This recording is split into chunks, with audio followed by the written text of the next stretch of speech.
자, 원희룡 후보는 계속해서 한동훈 후보를 공격을 하고 있는데 지금 민주당과 조국혁신당에서 제기하려고 하는 이 한동훈 특검법을 계속 입에 올리고 있습니다.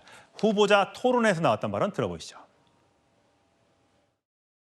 최상병 특검 어제 토론 때 뭐 숨길 거 뭐 있냐? 그럼 해도 된다. 그렇게 말씀하셨는데 자, 한동훈 특검 숨길 게 있습니까? 없으면 해도 되는 건가요? 똑같은 말 하시는데요. 당내 선거에서 그렇게 마타도에 집중하시는 원희룡 후보님은 그럼 공격으로 빠져나가 지켜보실 거라고 생각해요. 잠시만요. 왜 두 사안에 대해서 다른 잣대를 적용하죠? 민주당 양문석의 주장에 동조하는 원희룡 후보에 대해서 당심이 판단할 거라고 생각합니다.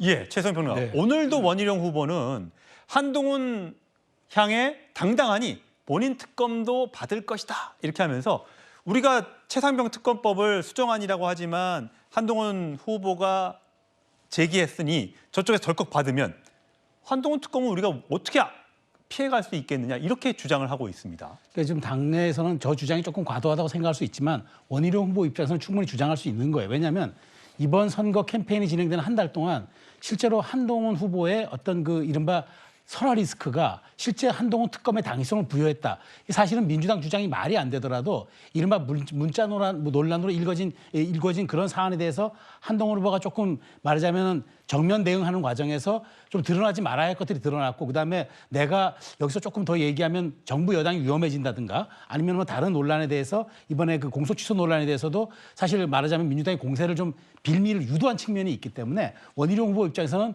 이게 아마 당심이 호소할 수 있는 마지막 기회고 또 한동훈 후보의 실수를 전략적으로 끄집어내므로써 막판 표심에 좀 영향을 끼치겠다는 그런 전략인 것 같은데 어쨌든 저는 한동훈 후보가 되든 안 되든 한동훈 특검이 어쩌면 한동훈 후보가 당선돼서 당대표가 되더라도 가장 먼저 민주당이 발의할 수 있는 것으로 생각이 되고 국민의힘에서는 또 이걸 방어하느라 굉장히 어려운 사안이 될 수밖에 없기 때문에 저는 한동훈 후보 입장에서는 원희룡 후보가 좀 원망스럽겠지만 왜 이 얘기를 자꾸 꺼내서 나를 공격하느냐고 원망스럽겠지만 어쨌든 이 문제는 이번 캠페인 과정에서 너무 많이 불거졌기 때문에 피해가려 해도 피해갈 수 없는 그런 사실 정치적 사안이 현재 정치적 환경이 조성됐다. 이건 좀 분명해 보이는 것 같아요. 송룡 의원 보시기는 어떠세요? 민주당이 한 7월 말쯤에 전당대회 전에 특검법을 낼 거다라는 전망이 있었는데 현재로서는 7월 말로 좀 내용이 좀 바뀐 것 같아요. 이렇게 되면 그럼 당대표가 그러니까 만약에 한동훈 후보가 만약에 된다면 되자마자 특검법이 들어온다는 건데 이게 가능하겠습니까?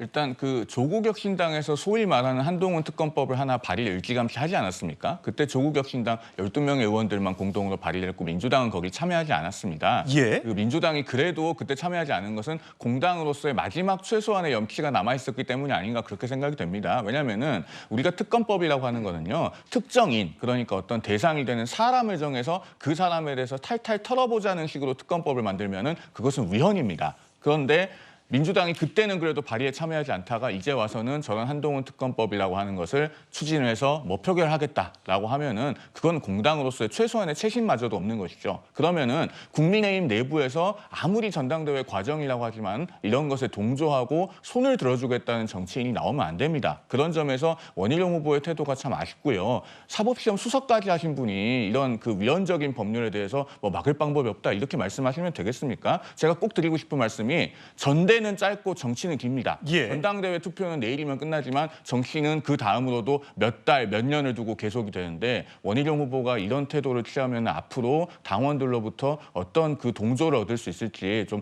깊이 한번 숙고해 보셨으면 합니다. 예, 김진욱 전 대변인은 아까 1차에서 결과가 나올 것이다 라고 말씀하셨는데 오늘 한동훈 후보가 SNS에 글을 하나 올렸더군요. 상대가 인신공격에 집중할 때 저는 여러분과 함께 미래로 가겠습니다. 그리고 화합하겠습니다. 투표해 주십시오 라고 얘기했습니다. 물론 투표해달라는 동료가 과연 오늘과 내일 이 ALS 투표율에 얼마나 영향을 미칠지는 모르겠으나 자, 저 호소가 얼마나 먹힐 걸로 보세요? 저거는 뭐 그 꼭 반드시 투표를 해달라는 의미보다는 아마 이제 전당대회를 마무리하는 마지막 메시지 성격이다라고 보여져요. 그러니까 이 전당대회가 굉장히 뭐 자폭 대회니 분당 대회니 뭐 이런 얘기들이 많이 있었지 않습니까? 자해하는 상황이다 이렇게 얘기했었는데 이 상황은 사실은 한동훈 후보가 당선이 되더라도 대표가 되더라도 상처뿐인 영광의 그런 상황이 올 수밖에 없습니다. 뭐 그런 상황들 속에서 이제 수습 국면으로 가야 되겠다. 전당대회 이후를 봐야 되겠다라는 이제 생각에서 말씀을 나눈 건 저 메시지를 낸 것 같고요. 어쨌든 당의 통합을 얘기하고 싶은 그런 얘기일 것 같은데 한동훈 후보의 특검법에 대해서 민주당이 무슨 상황이 있었니? 뭐 이렇게 말씀하시는데 당시의 상황하고 지금의 상황은 이번 전당대회를 치르면서 많이 달라졌어요. 그러니까 이번 전당대회에서 사실 그 진지 내에다가 그 총을 쐈니 이런 얘기가 나올 정도로 자폭의 그 폭로가 많았습니다. 한동훈 댓글팀이라든지 아니면은 이 공소 취소 청탁이라든지 이런 부분들에 대해서는 확인해볼 필요가 있겠다. 이 부분 그 개인적인 부분에 대해서 누군가를 음해하기 위해서 누군가를 보복하기 위해서가 아니라 어쨌든 이번 전당대회에서 국민의힘의 당대표 후보들이 제기한 문제, 이 문제들은 한번 정확하게 확인할 필요가 있기 때문에 아마도 이 부분에 대해서 특검법이 포함이 돼서 논의가 된다면 민주당 역시도 한번 확인해 볼 필요가 있겠다라는 측면에선 동의할 수 있는 영역이 있다라고 보여집니다. 예, 김건희 여사의 검찰 소환 조사로 이어진 국민의힘 전당대회 전망을 해봤는데 아까 제가 OX 편말에서 봤던 것처럼 모든 후보들이 지금이라도 김건희 여사의 사과가 필요하다라고 얘기를 하고 있죠. 과연 이 검찰 조사 결과 기소로 이어질지 불기소로 끝나게 될지는 모르겠습니다만 그 이후에 김 여사가 사과를 할지 말지 그것도 관심일 것 같습니다. 과거에 대선 직전에 있었던 김건희 여사의 사과 장면 저희가 준비했습니다. 들어보시겠습니다. 많이 부족했습니다.